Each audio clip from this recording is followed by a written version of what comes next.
राधे राधे प्रिय विद्यार्थियों, आप सबको हमारे YouTube चैनल में एक बार फिर से बहुत बहुत स्वागत है। आज हम लोग इस क्लास में मनुष्य के आहार नल के विभिन्न संरचनाओं के बारे में जानने चल रहे हैं। तो सवाल आता है कि मनुष्य के विभिन्न संरचनाओं के बारे में जानना क्यों जरूरी है।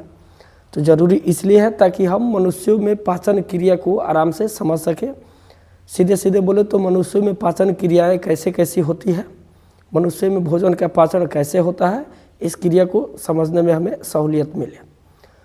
तो मनुष्य में पाचन की क्रिया को समझने हेतु आहार नल के कुछ संरचनाएं के बारे में हमने इसके पिछले वीडियो में जान चुका है और कुछ शेष रह गया है। तो चलिए जो शेष बच गया है उन सभी संरचनाओं के बारे में जानकारी करेंगे। इसके पहले मैं थोड़ा सा जिक्र कर दूं कि कल हमने आहार नल के किन किन संरचनाओं के बारे में जानकारी हासिल कर ली है। तो चलिए शुरू करते हैं। जैसे कि आहार नल की बात करें तो आहार नल आखिर होता क्या है, तो ये है मनुष्य का क्या है, मुख गुहा है। जैसे कि मुख गुहा में आग बोल रहा हूँ तो हमारे यहाँ मुख के अंदर जो खाली स्थान है वो मनुष्य का क्या है, मुख गुहा है। तो ये मुख गुहा से लेकर यहाँ देखिए ऐसे चलते रहिए, चल रहे हैं। मुख गुहा से लेकर ऐसे झिक झिक झिक झिक झिक झिक झिक बहुत सारी लंबी संरचना ऐसे दिखाई दे रही है और ये संरचना अंततः आपका मल द्वार तक फैला होता है। तो इसी मुख गुहा से लेकर मल द्वार तक फैली हुई संरचना को हम क्या कहते हैं, आहार नल कहते हैं। ठीक है। तो मेरा टारगेट है अभी कि कल हमने किस पर चर्चा किया, थोड़ा उसको देख ले, नाम उसको केवल जान ले, हालांकि उस पर चर्चा नहीं करेंगे। फिर जो शेष रह गया है उस पर लेकर हम लोग आगे बढ़ेंगे। तो कल हम सब ने ग्रसनी को जाना, ग्रास नली को जाना, एपिग्लॉटिस को जाना, आहार नल को जाना। उसके बाद चलते हैं, देखते हैं क्या है। उसके बाद जाना ग्रंथि को जाना, लार को जाना, लार ग्रंथि को जाना, क्रम कुंचन को जाना, मनुष्य के सबसे बड़ी ग्रंथि को जाना, अग्न्याशय को जाना। कल की क्लास में आ चुका है। लार ग्रंथि हमारे मुख गुहा में 3 जोड़ी लार ग्रंथियाँ होती है, सबको जाना, उनके नाम को भी जाना। उसके बाद देखते हैं आमाशय को जाना। आमाशय के 3 भाग होते हैं, एक होते हैं कार्डियक, एक फुंडिक होता है, एक पाइलोरिक होता है। ठीक है। तो यहाँ तक कल हम सब ने अपना सफ़र कर लिया था। उसके बाद हाँ चलते हैं, और भी जाना था। इसके बाद हमने जाना था जठर ग्रंथि। जठर ग्रंथि कितने प्रकार की कोशिकाएं से बनी होती है, कौन कौन सी कोशिका किस किस रस के स्राव करती है और किस रस के हमारे आमाशय के अंदर क्या क्या कार्य होते हैं, इस सभी को हमने कल क्लियर कर लिया था। जैसे कि आप देख पा रहे हैं यहाँ पर लिखा है भोजन के माध्यम से आमाशय में, हाँ यहाँ लिखा है हमारे आमाशय में हाइड्रोक्लोरिक अम्ल के कार्य, ये हाइड्रोक्लोरिक अम्ल के कार्य होंगे। उसके बाद देखिएगा पेप्सिन के कार्य, उसी तरह देखिएगा यहाँ पर श्लेष्मा के कार्य। तो कल हम सब ने इतनी सारी चीज़ों को हासिल कर लिया है। ठीक है जी। अब आज की क्लास में जिन आहार नल के जिन भाग के बारे में शेष जानकारी बच गया था उसको हम लेंगे। तो आप लोग मेरे साथ बने रहिए। तो पिछले क्लास तक हम सब ने ये जो आहार नल के अंदर आप लोग आमाशय के देख रहे हो, आमाशय तक की जानकारी हमने ग्रहण कर ली है। और हमने देखा था आमाशय के 3 भाग होते हैं, एक अग्र भाग, एक मध्य वाला भाग और एक क्या होता है, पश्च भाग। तो इस पश्च भाग को हम लोग क्या कहते हैं, तो पाइलोरिक बोलते हैं। क्या बोलते हैं, पाइलोरिक। ध्यान देंगे। तो यहाँ एक होता है आहार नल, जैसे कि हमने थोड़ा देर पहले देखा कि मुख गुहा से लेकर नीचे मल द्वार तक जो हमारी अंदर संरचना फैली है, तो उसको हमने क्या कहा, आहार नल कहा। ठीक है जी। तो कुल मिला के आहार नल के अंदर एक आहार नल बोला जाए तो समझ लीजिएगा कि उसके अंदर मुख गुहा है, ग्रसनी है, ग्रास नली है, आमाशय है। उसके बाद ये जो देख रहे हैं आप छोटी आंत है, ये मोटा वाला जो देख रहे हैं ये बड़ी आंत है, मल द्वार, सब इसी आहार नल में आपके क्या है, शामिल है। तो अब हमको जानना है कि ये छोटी आंत है तो क्या है। छोटी आंत को यदि परिभाषित करना है तो आराम से बोल सकते हैं ये क्या है, आमाशय के पाइलोरिक वाला भाग है। तो पाइलोरिक वाला भाग आहार नल की, पूरा तो आहार नल का सिस्टम है। आहार नल के जिस भाग में खुलता है, आहार नल के जिस भाग में खुलता है उसे क्या कहते हैं, छोटी आंत कहते हैं। अब देखिए ये जो पाइलोरिक है, खुलने का मतलब हुआ जिसकी ओर निकल रहा है, समझ में रहा। तो ये जो पाइलोरिक है, तो पाइलोरिक को क्या हम बोलेंगे, ऊपर की ओर खुल रहा है कि नीचे की ओर खुल रहा है, नीचे की ओर खुल रहा है। चूँकि जो आहार नल में आहार नाल में जो पाचन की क्रिया होता है ऊपर से शुरू होकर कहाँ तक आता है, नीचे की ओर आता है। तो खुलने की जब बात करें तो खुलने का दिशा वहाँ होगा जिसकी ओर प्रक्रियाएं चल रही है, जिसकी ओर प्रक्रियाएं चल रही है या जिसकी ओर गति हो। तो आहार नल में भोजन की गति कहाँ से होता है, तो मुख गुहा से लेकर यहाँ मल द्वार तक होता है। तो खुलने की जब बात करेंगे तो पाइलोरिक होगा, तो पाइलोरिक के खुलने के बाद क्या करेंगे हम, ऊपर की ओर कि नीचे की ओर, तो नीचे की ओर, ठीक है जी। तो इसलिए मैं बोल रहा हूँ कि छोटी आंत किसे कहते हैं, तो पाइलोरिक, ये जो पाइलोरिक है, पाइलोरिक आहार नल के, पूरा तो आहार नल है, आहार नल के जिस भाग में खुला, तो आहार नल के देखिए, तो हम देखें तो ये जो पाइलोरिक है आहार नल के इसी भाग में ना खुल रहा है, इसी भाग में खुल रहा है, तो इसी भाग को हम क्या बोलेंगे, छोटी आंत बोलेंगे। तो आई होप कि आपको समझ में आ गया हो कि छोटी आंत किसे कहते हैं। तो छोटी आंत किसे कहते हैं जी, तो पाइलोरिक आहार नल के जिस भाग में खुलता है उसे छोटी आंत कहते हैं। क्लियर हो गया, वही बोला है छोटी आंत, पाइलोरिक आहार नल के जिस भाग में खुलता है उसे छोटी आंत कहते हैं। अब देखेंगे, तो हमने पिछले क्लास में देखा था कि हमारे अंदर जो भोजन की पचने का कार्य होता है हमारे मुख गुहा से ही शुरू हो जाता है। कहाँ से, मुख गुहा से शुरू हो जाता है। और इस मुख गुहा में भोजन के पाचन दो प्रकार से होता है, एक दांतों के द्वारा और एक लार के द्वारा, ठीक है। और यहाँ पे ये भी चर्चा हुआ था कि भोजन के पाचन का अर्थ क्या होता है, तो भोजन के जटिल अणुओं का छोटे छोटे अणु में क्या करना, टूटना, भोजन का पाचन कहलाता है। तो भोजन के हमारे अंदर भोजन के पाचन का क्रिया वहाँ मुख गुहा से शुरू हो जाता है। मुख गुहा से नीचे आइएगा तो आपको ग्रसनी से मुलाकात होता है, ग्रसनी में किसी भी प्रकार का भोजन का पाचन नहीं होता है। उसके बाद नीचे आइएगा तो ये जो नहीं है इसमें, उसके बाद होता है ग्रास नली, ग्रास नली में भी किसी प्रकार का भोजन का पाचन नहीं होता है। ग्रास नली के बाद आइएगा तो ये हमको मिलेंगे, क्या मिलेंगे, आमाशय, आमाशय में भोजन का पाचन होता है। फिर इसके नीचे जस्ट आइएगा तो क्या होगा, आपका छोटी आंत होता है। और छोटी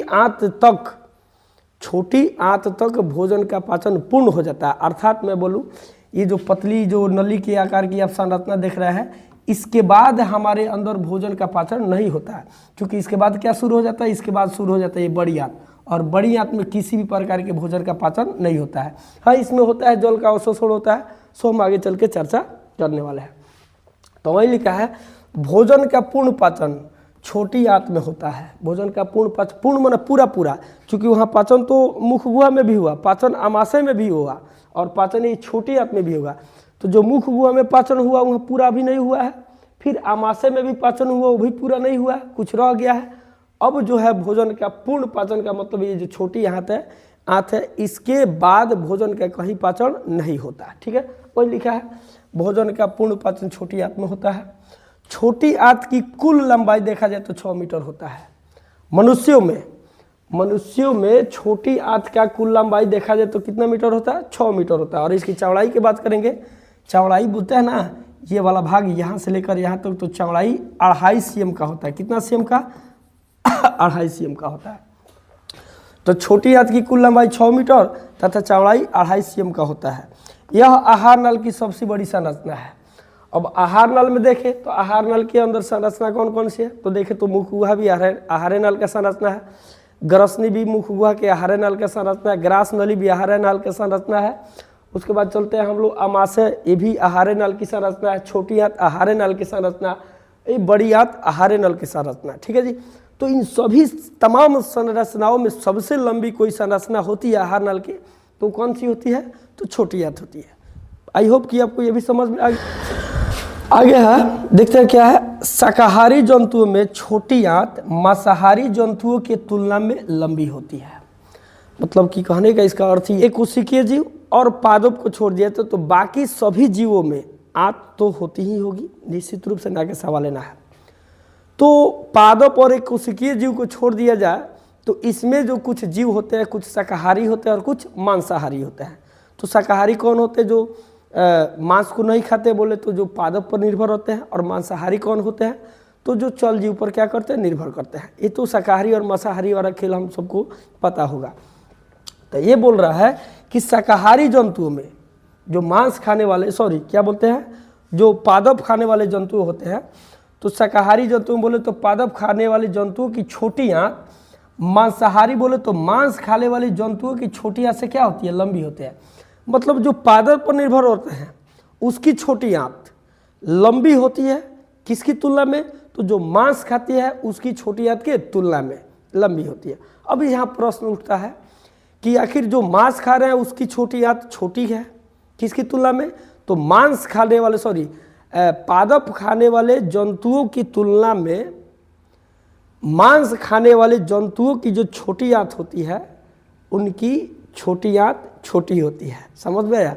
अब ऐसा क्यों होता है, तो चलिए इस प्रश्न को भी हम खंगालते हैं।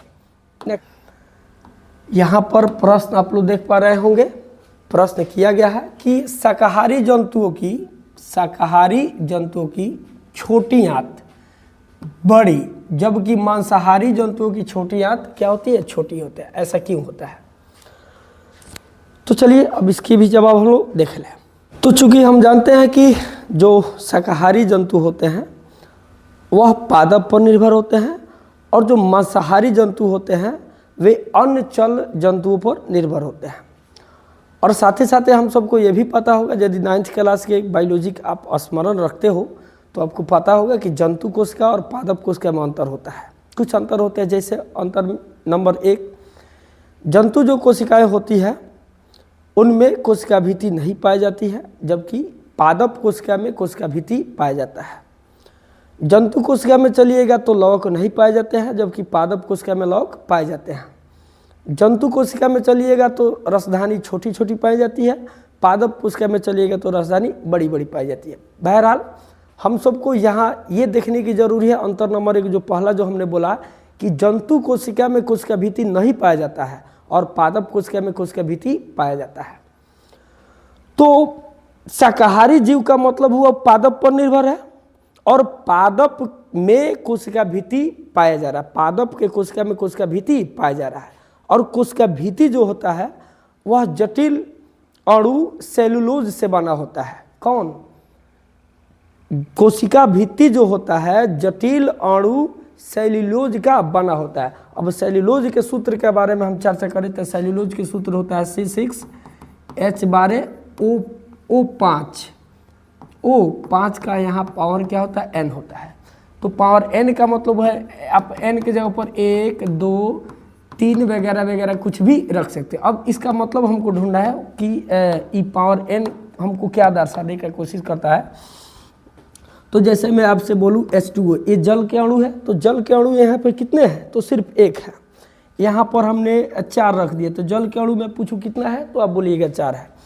तो 4 को हम यहाँ ना देकर आराम से H2O के पावर को हम 4 दे सकते हैं। तो ये भी दर्शा रहा है कि जल के यहाँ पर कितने अणु है, 4 अणु है। तो यदि यहाँ H2O के पावर हमने 10 कर दिया तो आप समझ लीजिएगा कि जल के कितने अणु है, 10 है। तो वही प्रोसेस है, यहाँ n के स्थान पर हम क्या रख दें, 7 रख दें। तो आप समझ लेना ये जो सेल्यूलोज है, सेल्यूलोज के कितने अणु है, तो 7 अणु है। ठीक है जी। तो हमने देखा कि जो शाकाहारी जीव होते हैं वो पादप पर निर्भर करते हैं और पादप में जटिल अणु सेल्यूलोज पाया जाता है। क्योंकि पादप कोशिका में कोशिका भित्ति है और कोशिका भित्ति जो होता है वो किससे बना होता है, सेल्यूलोज का बना होता है। और सेल्यूलोज एक जटिल अणु होता है जिसका रासायनिक सूत्र क्या होता है, C6H12O5 का होल n। क्लियर है? तो अब बताइए, तो आप है जी शाकाहारी है और आप उस चीज का ग्रहण कर रहे हैं जिसमें जटिल अणु है, तो निश्चित रूप से आपको पचाने में ज़्यादा वक्त लगेगा। और चूंकि आप है मांसाहारी जंतु तो आप केवल मांस खा रहे हैं। मांस खाने का मतलब आप उस चीज़ का ग्रहण कर रहे हैं जिसमें जटिल अणु, बोले तो ये सेल्यूलोज है वो उसमें अनुपस्थित है। तो आपको पचाने में कम समय लगेगा, आपको ज़्यादा मतलब कि मशक्क़त की जरूरी नहीं पड़ेगा। और आप है पादप को खाने वाले, पादप में कोशिका भित्ति बोले तो सेल्यूलोज के जटिल अणु है, तो उसको पचाने के लिए आपको ज़्यादा मशक्क़त करने की जरूरी पड़ेगा। तो इसीलिए प्राकृतिक रूप से, किस रूप से, प्राकृतिक रूप से जो शाकाहारी जंतु होते हैं उसकी जो छोटी आंत होती है उसकी लंबाई क्या होती है, बड़ी होती है। क्योंकि आपको ज़्यादा पचाने की आपको ज़्यादा मेहनत करना पड़ रहा है, क्या करने में, तो पचाने में।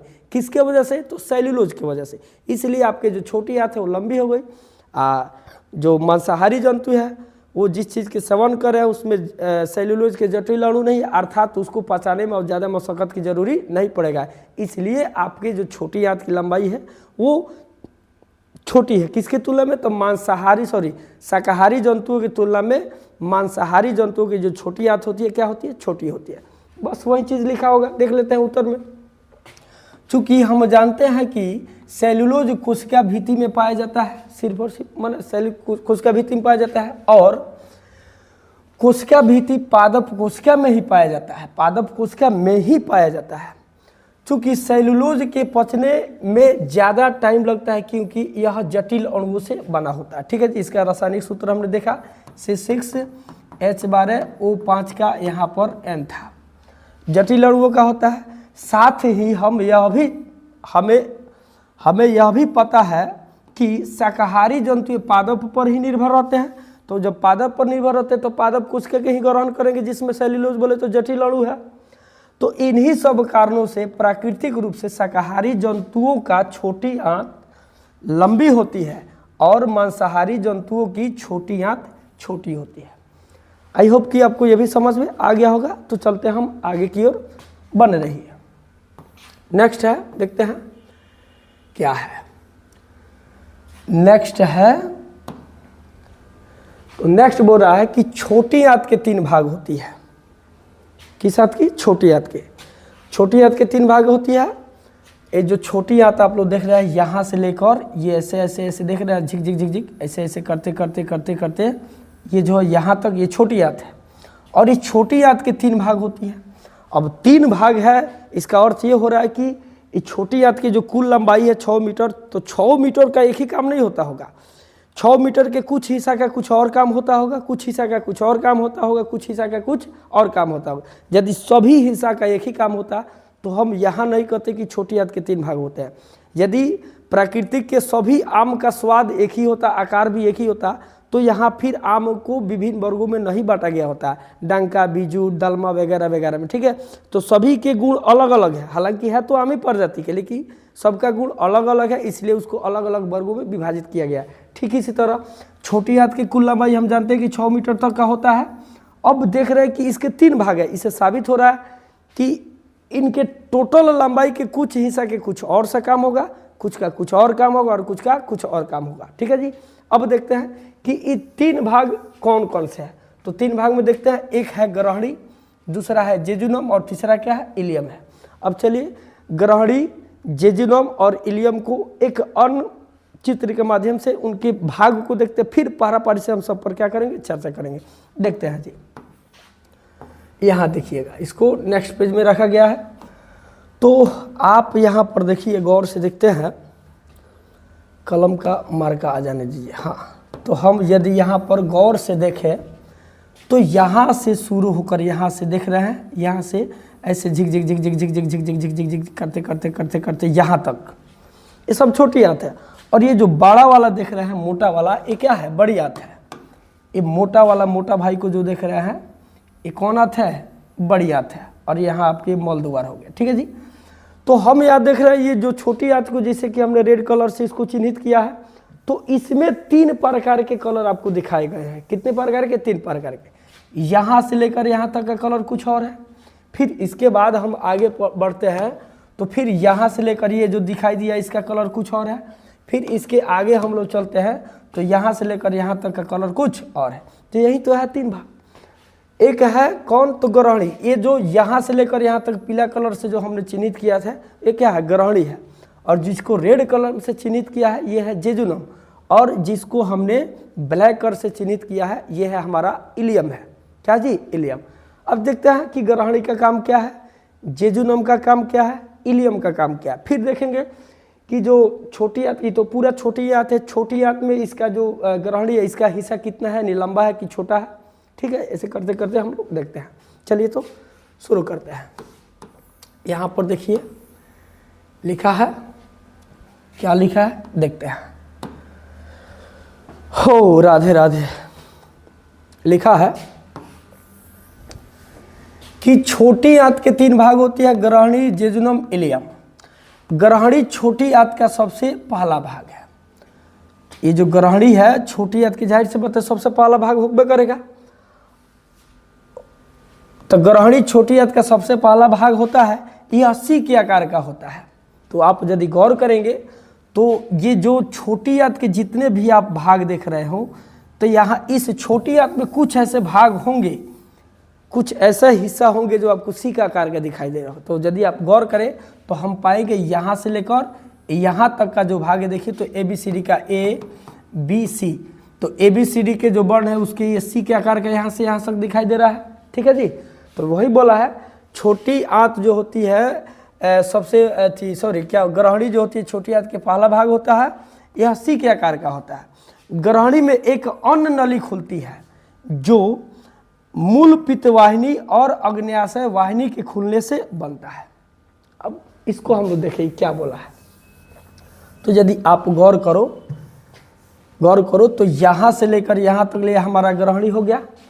तो ग्रहणी में देखेंगे तो इस ग्रहणी में ये देखिए यहाँ से कुछ नली निकल कर यहाँ गया है, फिर यहाँ से होते हुए यहाँ आया है, फिर ये जो संरचना देख रहे हैं कि इस पर भी हम चर्चा करेंगे। यहाँ से भी एक नली निकल कर फिर ये दोनों नली आपस में मिलकर एक अन्य नली के निर्माण करके सीधे कहाँ गिरा है, तो ग्रहणी में गिरा है। तो वही बोला है। ठीक है जी, बोला है ग्रहणी में। अब देखते हैं तो ग्रहणी में क्या लिखा है कि दो नलियां आपस में मिलकर एक अन्य नली के निर्माण करके ग्रहणी में जाकर खुल जाती है। मैं बोला कि दो अन्य नलियां आपस में मिलकर एक अन्य नली के निर्माण करते हुए ग्रहणी में जाकर खुल जाती है। अब इसको देखते हैं। चूंकि आप ये जो देख रहे हैं बड़ा वाला संरचना, ये है हमारा यकृत। इसको इंग्लिश में हम लोग लीवर बोलते हैं। क्या बोलते हैं? लीवर। और ये जो देख रहे हैं ये है आपका अग्न्याशय है। क्या जी? अग्न्याशय है। चूंकि ये दोनों के दोनों ग्रंथियां हैं। अब ग्रंथियां क्या है, हमने इसके पिछले क्लास में देखा है। ग्रंथि कौन होता है? तो वैसी संरचना, मतलब कि जीवों के या हमारे शरीर की वैसी संरचना जहाँ से किसी भी प्रकार के रस का क्या हो, स्रावित हो, उसे क्या कहते हैं? ग्रंथि कहते हैं। तो चूंकि मैं इसको ग्रंथि बोल रहा हूँ, ये अग्न्याशय को क्या बोल रहा हूँ? ग्रंथि बोल रहा हूँ। और यहाँ यकृत को भी मैं क्या बोल रहा हूँ? ग्रंथि बोल रहा हूँ। तो जब हमने ग्रंथि नाम रख दिया तो आप समझ जाइए कि यह भी किसी न किसी रस का स्रावित करता होगा और यह भी किसी न किसी रस के स्रावित करता होगा। ठीक है जी। तो हमने पिछले क्लास में भी चर्चा किया था कि जो यकृत है हमारे शरीर के सबसे बड़ी ग्रंथि है। इससे बड़ा कोई ग्रंथि हमारे शरीर में है ही नहीं। हालांकि बहुत सारे ग्रंथियां हैं, लेकिन इससे बड़ी ग्रंथि हमारे शरीर में कोई है ही नहीं। इसका औसत वजन देखें तो 1.5 kg का होता है। कितने kg का? 1.5 kg इसका औसत वजन होता है। ठीक है जी। तो निश्चित रूप से यदि ये दोनों ग्रंथि हैं तो जाहिर से बात है क्या करते होंगे? रस के स्रावित करते होंगे। अब यकृत के द्वारा जो रस निकलता है तो रस को ये आप अपने अंदर नहीं रखता है। ये जो यकृत है इससे जो रस निकल रहा है अपने अंदर नहीं रखता है, बल्कि इसको रिलीज करके सीधे बिकता है कहाँ? तो छोटी आंत में। तो छोटी आंत तक उस रस को आने के लिए आपको कोई ना कोई मार्ग की आवश्यकता होगा निश्चित रूप से। फिर ये जो अग्न्याशय है, अग्न्याशय भी जिस रस का रिलीज करता है वो अपने लिए रिलीज करता है नहीं, वो अपने लिए रिलीज ना करके बल्कि भोजन को पचाने के उद्देश्य से यहाँ से रस को क्या करता है? स्रावित करता है। तो फिर यहाँ से रस निकल कर जहाँ भोजन को पचाना है वहाँ तो जाना जरूरी है। अब जब जाना है तो किसी न किसी मार्ग की जरूरी पड़ेगा। हाँ, जरूर पड़ेगा। तो यह यहाँ से इस मार्ग द्वारा निकलता है। तो क्या बोले कि यकृत से, हाँ, यकृत से पित्त का स्राव होता है। किसका स्राव होता है जी? तो पित्त का स्राव होता है। और अग्न्याशय से अग्न्याशयी रस का स्राव होता है। यकृत से किसका स्राव होता है? तो पित्त का स्राव होता है। अग्न्याशय से किसका स्राव होता है? तो अग्न्याशयी रस का स्राव होता है। ठीक है जी, कोई दिक्कत?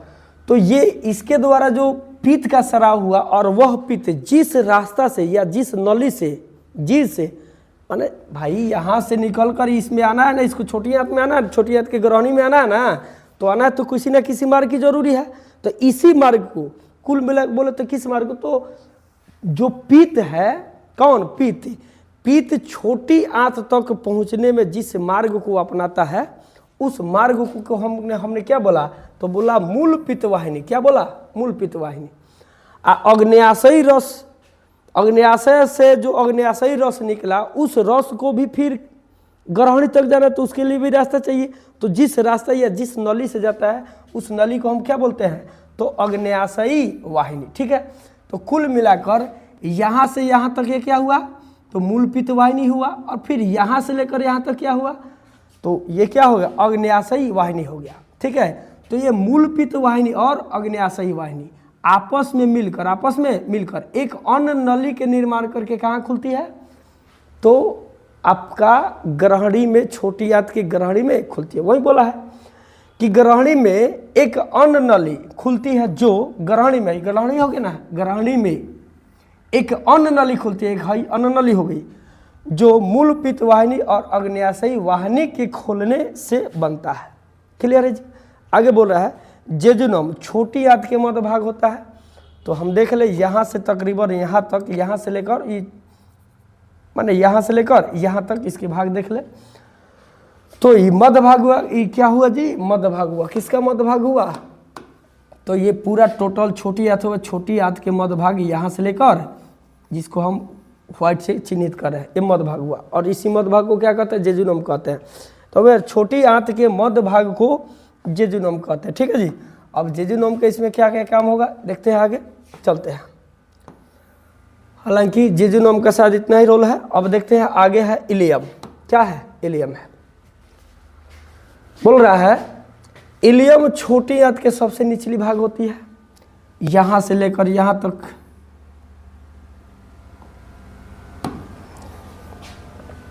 यहां से लेकर लास्ट यहां तक, ये पूरी छोटी आंत की क्या है, संरचना है।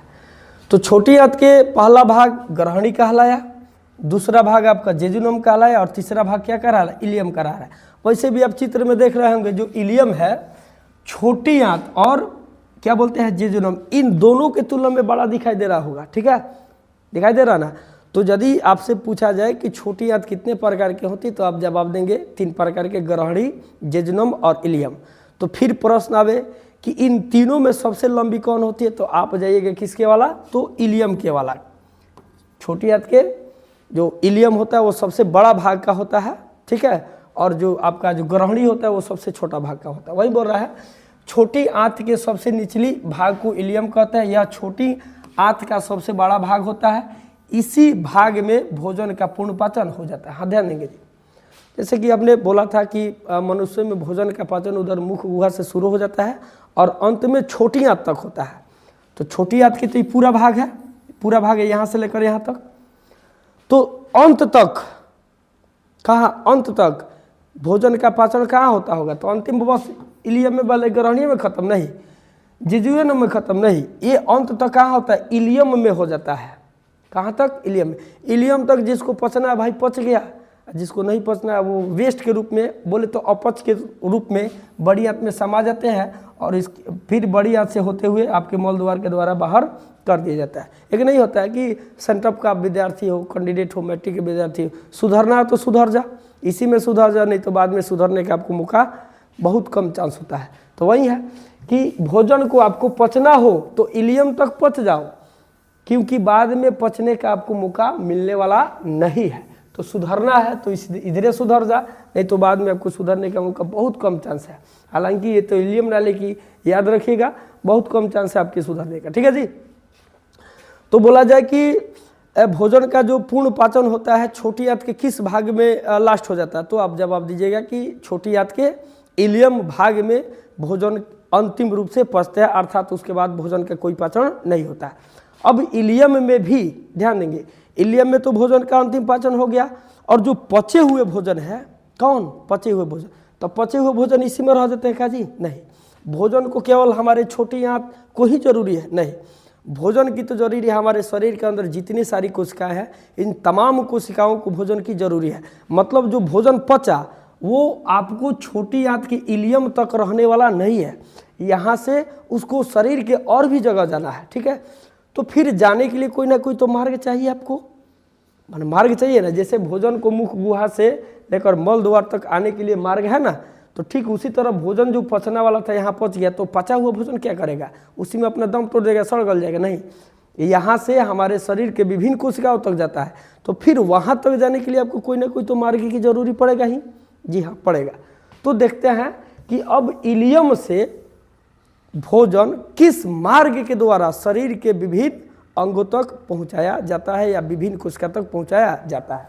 एक चीज़ और मैं अभी बोल दूँ कि भोजन का अंतिम रूप से पाचन इलियम में हो गया, और इलियम में ही भोजन का क्या होता है, अवशोषण होता है। अवशोषण का मतलब उसको सोखा जाता है, अपने अंदर लिया जाता है। जैसे क्या करें जैसे कि कपड़ा हो गया, इस पर जल की बहुत ज़्यादा मात्रा है, अब मैं एक रुई ले लूँ और रुई को क्या करूँ, इस पर ऐसे चिपका दूँ, तो क्या करेगा ये रुई, क्या करेगा, इस कपड़ा में जो पानी के कण फंसे हुए, पानी फंसे हुए, उसको पानी के कुछ भाग को क्या करेगा, अपने अंदर सोख लेगा। तो इसको हम बोल सकते हैं, इस क्रिया को अवशोषण भी बोल सकते हैं। तो उसी तरह जो पचे हुए भोजन होते हैं उसका अवशोषण कहाँ होता है, तो इलियम में होता है। अब चलते हैं कि इलियम में पचे हुए भोजन का अवशोषण कैसे कैसे होता है, तो आप तैयार रहिए, चलते हैं। तो देखा जी, हो चलते हैं। हाँ,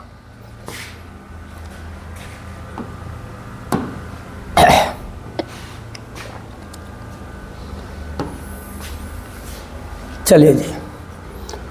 तो अभी आपको यहाँ पर 3 प्रकार के चित्र दिखाया गया होगा। ये जो चित्र देख रहे हैं, आपको ऐसा लग रहा है कि किसी पाइप के क्षैतिज काटा गया है। जैसे मान लेते एक पाइप हो गया, पाइप को हम ऐसे फाड़ दें, किसी धारदार हथियार से ऐसे फाड़ दें तो ये ऊर्ध्वाधर कहलाता है, और ऐसे काट दे तो क्या कहलाता है, क्षैतिज कहलाता है। तो हम देख रहे हैं कि ये जो चित्र है, ऐसा लग रहा है कि किसी पाइप को क्षैतिज रूप में इसको काटा गया है। ठीक है, तो ये जो पाइप के आकार के क्षैतिज अक्ष में काटा गया जो चित्र देख रहे हैं, दरअसल ये है इलियम का भाग है।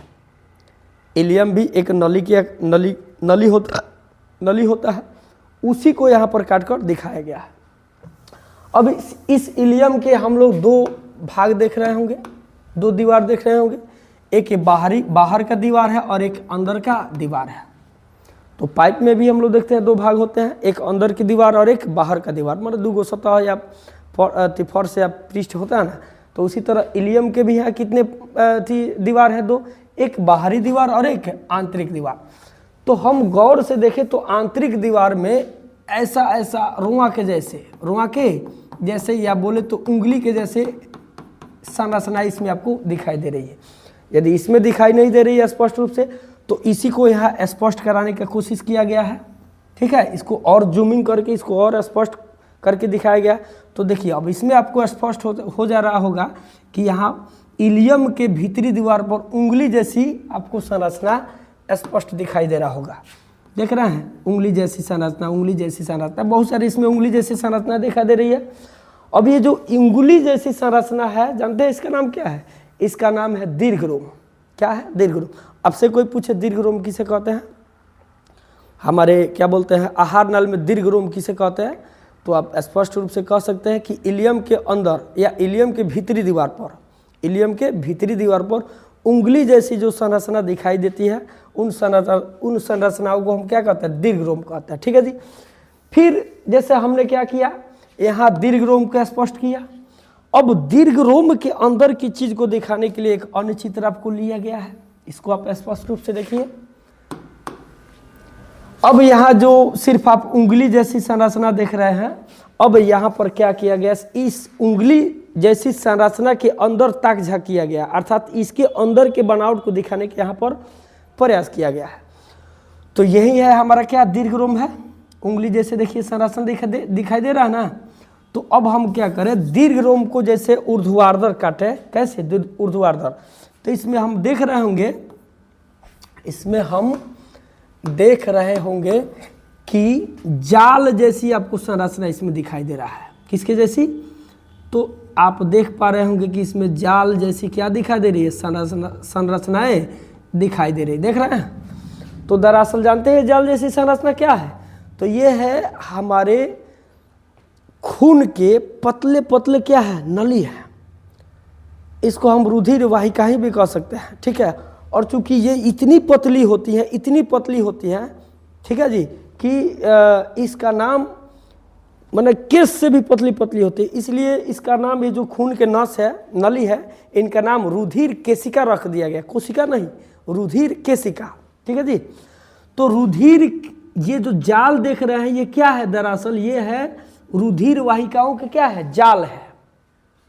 किसके? रुधिर माने खून होता है, वाहिका माने ले जाने वाला, ले आने वाला। तो ये रुधिर केशिकाओं के क्या है? जाल है।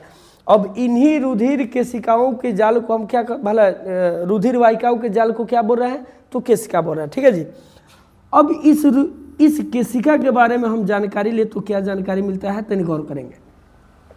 तो इस रुधिर केशिका में बहुत पतला पतला छिद्र होता है।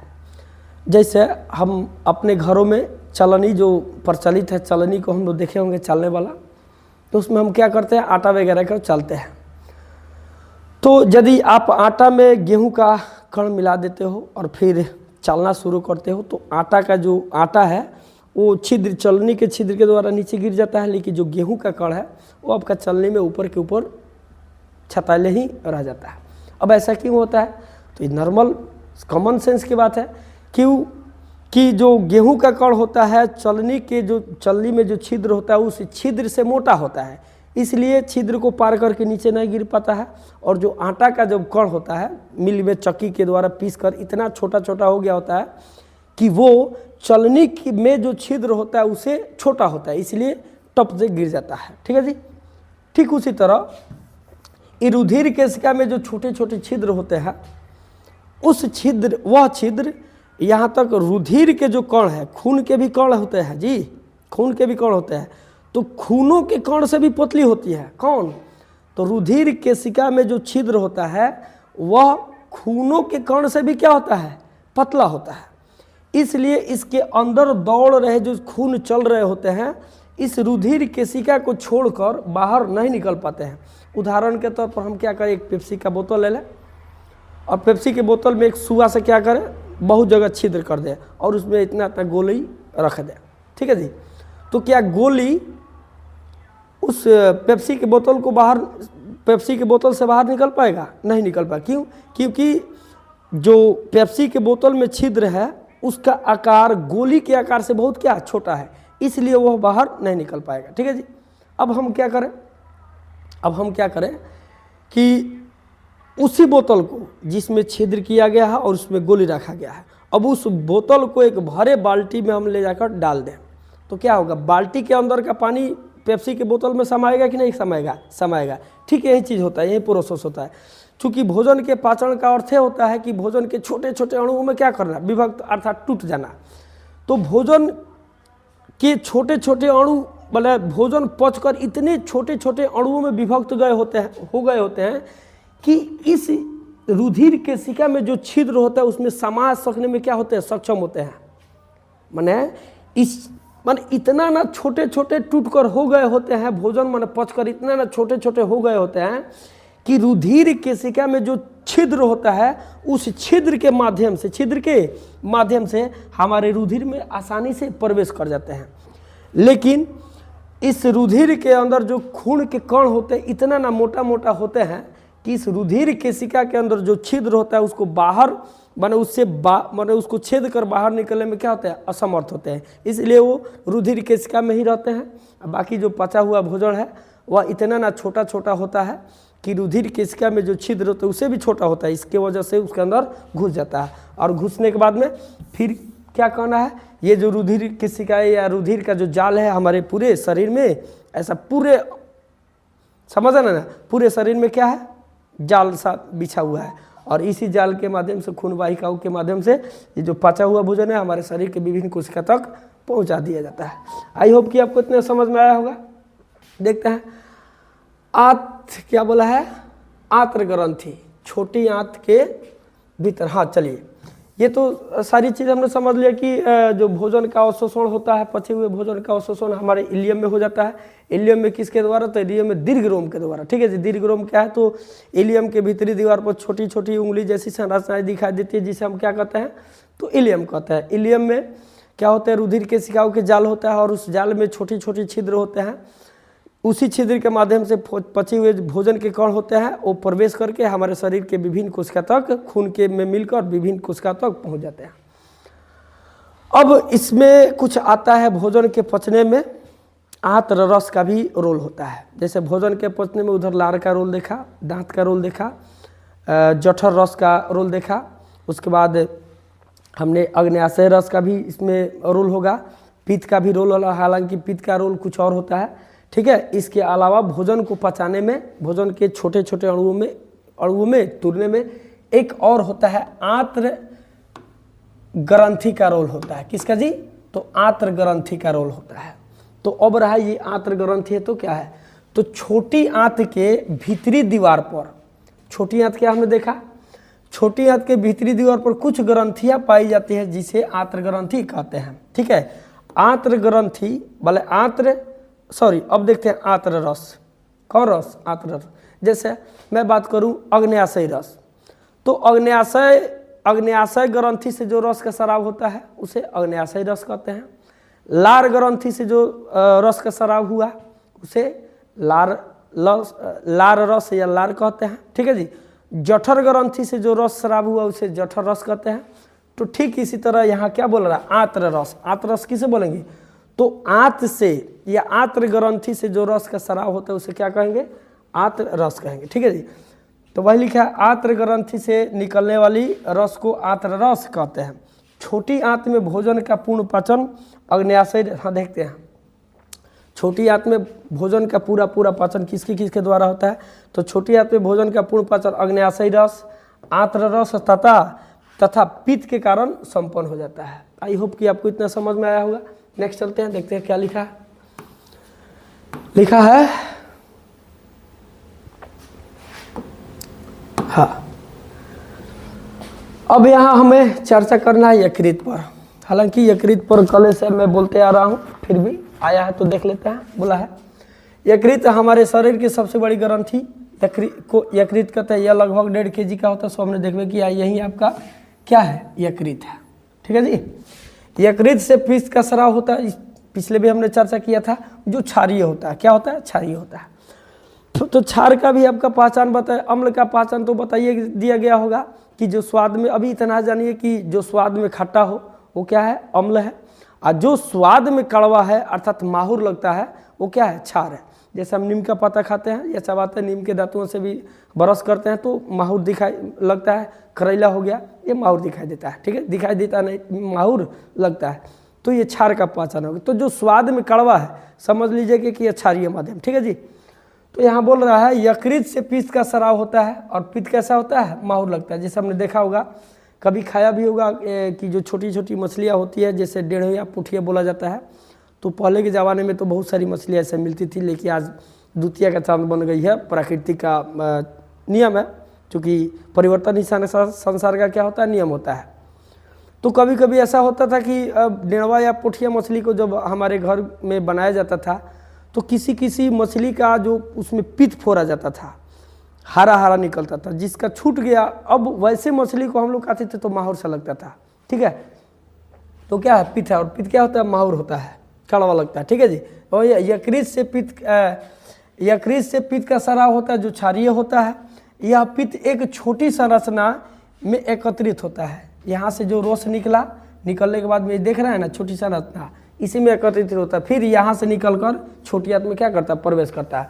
और ये जो छोटी संरचना है, देख रहे हैं आप, इस छोटी संरचना को हम क्या कहते हैं? पित्ताशय कहते हैं। क्योंकि ये पित्त को एकत्रित करने वाला जगह है, इसलिए इसको क्या बोलते हैं? पित्ताशय बोलते हैं, जिसे पित्ताशय कहते हैं। अग्न्याशय हमारे उदर गुहा, उदर मने होता है पेट, गुहा मने होता है खाली स्थान। तो पेट के खाली स्थान के समीप एक पीली ग्रंथि पाई जाती है। देख रहे हैं आप, ये पीला दिखाई दे रहा है ना, तो इसी पीली ग्रंथि को क्या कहते हैं? अग्न्याशय कहते हैं। क्या कहते हैं? देखिए अग्न्याशय में बोला है हमारे उदर गुहा के समीप एक पीली ग्रंथि पाई जाती है जिसे अग्न्याशय कहते हैं। अग्न्याशय से जिस रस का स्राव होता है उसे अग्न्याशयी रस कहते हैं। हमने इस पर थोड़ा देर पहले भी चर्चा किया है। नेक्स्ट चलते हैं, क्या है नेक्स्ट है, ध्यान देंगे। अब देखिएगा तो अग्न्याशयी रस में 4 प्रकार के एंजाइम पाए जाते हैं। जैसे कौन कौन है देख लेते हैं। अग्न्याशयी रस में बोले तो अग्न्याशय से जिस रस का स्राव होकर छोटी ग्रहणी में प्रवेश करता है उसमें 4 प्रकार के एंजाइम, एंजाइम क्या है पता है ना आपको, एंजाइम कौन है, तो जो पाचन के क्या करता है, कार्य करता है, उसे क्या कहते हैं, एंजाइम कहते हैं। ठीक है जी। तो यहाँ पर है आपको देख सकते हैं कि अग्न्याशयी रस में 4 प्रकार के एंजाइम पाए जाते हैं। एक में है इमाइलेस, पहला इमाइलेस, दूसरा है न्यूक्लियस, तीसरा है लाइपेस और चौथा है क्या, ट्रिप्सिन। अब छोटी आंत में पित्त के कार्य, छोटी आंत में पित्त के कार्य, ये जो अग्न्याशयी रस है भोजन के वासा, भोजन में जो वासा होता है और प्रोटीन होता है उसको पचाने का कार्य करते हैं।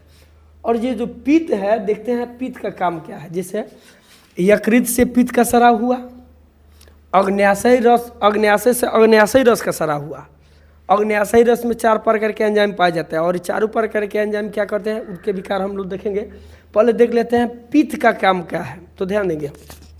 कुल मिला के अभी मैं बात कर ही लूँ, अभी बाद में क्या करना कि जो अग्न्याशय से अग्न्याशयी रस का स्राव होता है, वे इसमें के कुछ एंजाइम होते हैं, वो वासा को और प्रोटीन के बड़े बड़े गोले गोले, जो बड़े बड़े अणु होते हैं गोला के आकार का, उसको छोटे छोटे गोली में क्या करते हैं, विभक्त करना है। समझ में आया जी। मतलब कि हम जो भोजन ग्रहण किए होते हैं उसमें वासा भी होता है, कार्बोहाइड्रेट भी होता है, प्रोटीन भी होता है, विटामिन वगैरह बहुत सारा चीज़ होता है, खनिज तत्व भी होते हैं। तो भोजन के माध्यम से हम जो क्या करते हैं, प्रोटीन को खाए होते हैं या वासा को खाए होते हैं। तो चूंकि वो बड़ा बड़ा गोली में होता है, वो जटिल होता है, क्या होता है, जटिल होता है। जटिल होने के कारण ये होता है कि जब वो आमाशय में प्रवेश करता है तो आमाशय में जो क्या बोलते हैं पेप्सिन होता है, वो प्रोटीन के अणु को जो जटिल होता है उसको छोटा छोटा माने बड़ा बड़ा गोली में विभक्त करता है। बुझाइए। अरे जो प्रोटीन होता है जिसको हमने खाने के लिए खा लिया, वो वासा होता है, खा लिया। तो हालांकि प्रोटीन पर हम चर्चा करें, चूँकि वासा तो तैलीय रूप में होता है। तो प्रोटीन के जो जटिल अणु होता है, वह जटिल अणु कहाँ जाता है आपको, आमाशय में। और आमाशय में यदि जो आपने देखा हुआ जाइमोजिन कोशिका, जाइमोजिन कोशिका क्या करता है, तो पेप्सिनोजेन का स्राव करता है। और पेप्सिनोजेन में क्षमता नहीं होता है कि प्रोटीन के जटिल अणुओं को तोड़ना। अब इसलिए हाइड्रोक्लोरिक अम्ल क्या करता है, पेप्सिनोजेन को सक्रिय कर देता है। अब जब पेप्सिनोजेन सक्रिय हो जाता है तो अब उसका नाम हो जाता है पेप्सिन।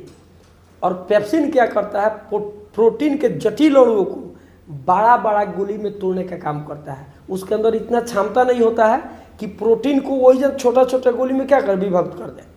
तो जितना काम करना था पेप्सिन को उतना कर दिया। अब भोजन यहाँ से आया कहाँ, ग्रहणी में। और ग्रहणी में हम देख रहे हैं कि पित्त का भी स्राव हो रहा है और अग्न्याशयी रस का भी क्या हो रहा है, स्राव हो रहा है। तो ये जो अग्न्याशय से रस का स्राव होता है उसे अग्न्याशयी रस कहते हैं। और अग्न्याशयी रस में 4 प्रकार के एंजाइम पाए जाते हैं। तो कुछ एंजाइम जो होते हैं अग्न्याशयी के, वो क्या करते हैं कि यहाँ जो प्रोटीन के बड़ा बड़ा गोली था, अब ग्रहणी में जब प्रवेश करते हैं तो ग्रहणी में ये एंजाइम जो अग्न्याशयी रस है, इस बड़े बड़े गोलियों को क्या करता है, छोटा छोटा गोली में विभक्त करता है। किस गोली में, छोटा छोटा गोली में, ताकि वो पच सके। ठीक है जी।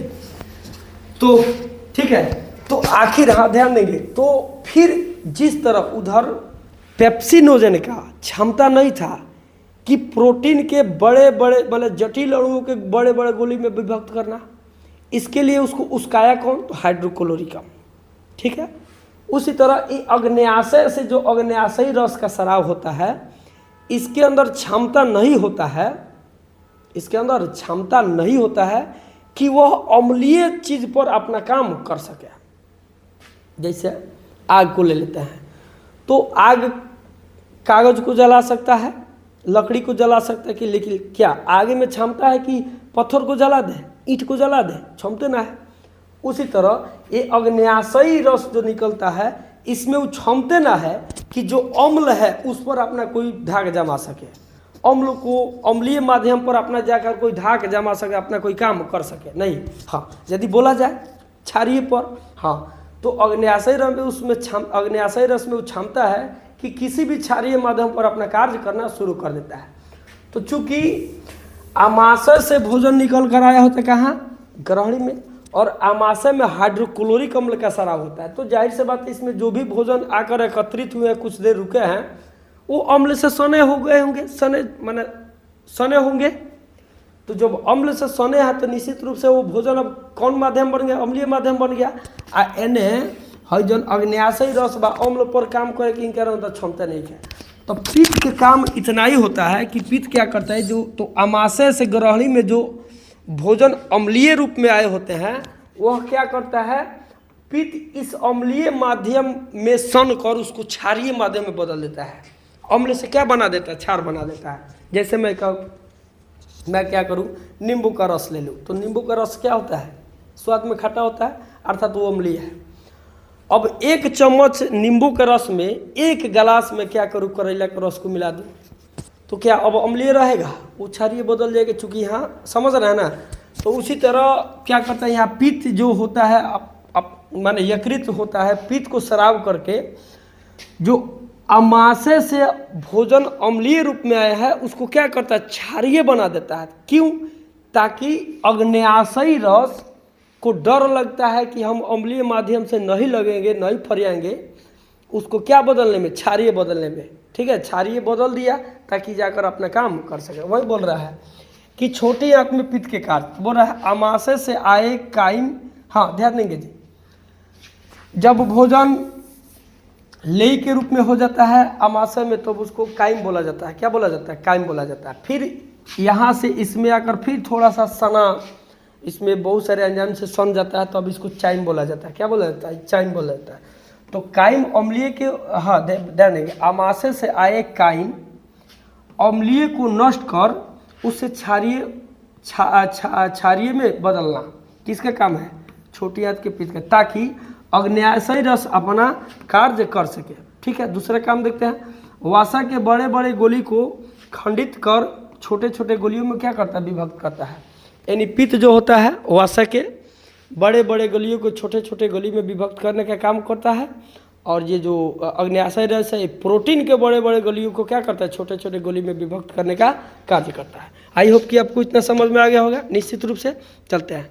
तो कुल मिला के हाँ, अब रहा एक बड़ी आंत। क्या रहा, बड़ी आंत हमने यहाँ तक क्लियर कर लिया। आहार नल के छोटी आंत तक अच्छा से चर्चा कर लिया। अब देखते हैं बड़ी आंत।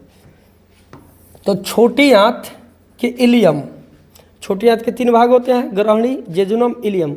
तो छोटी आंत के इलियम यही ना है, तो छोटी आंत के इलियम आहार नल के जिस भाग में खुलता है उसे क्या कहते हैं, बड़ी आंत कहते हैं। और बड़ी आंत में किसी भी प्रकार के भोजन का पाचन नहीं होता है। हाँ, बड़ी आंत जो होता है, बड़ी आंत में जल का अवशोषण होता है। हम जो पानी पीते हैं तो पानी का अवशोषण ना इधर कहीं नहीं हुआ है, इधर कहीं नहीं हुआ है, मतलब छोटी आंत के भी द्वारा नहीं है। छोटी आंत के इलियम के द्वारा, जो इलियम में दीर्घ रोम होते हैं, उस दीर्घ रोम के द्वारा भोजन के पचे हुए भोजन का अवशोषण हुआ, लेकिन जल का अवशोषण नहीं हुआ है।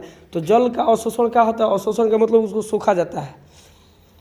किसके द्वारा, तो बड़ी आंत के द्वारा, बड़ी आंत के भीतरी दीवार के द्वारा। तो आई होप कि आपको आज के भी क्लास समझ में आया होगा। तो इस तरह हम सब ने आहार नल के विभिन्न संरचनाओं के नाम को जाना, उनके कार्य को भी जाना। अब हमारे लिए 100% बहुत आसान हो जाएगा कि हम मनुष्य में पाचन की क्रिया को इजी वे में समझ सकें। ठीक है, तो आज के लिए इतना ही। फिर मिलते हैं अगले क्लास में। तब तक के लिए जय हिंद, जय भारत और जय बिहार। राधे राधे।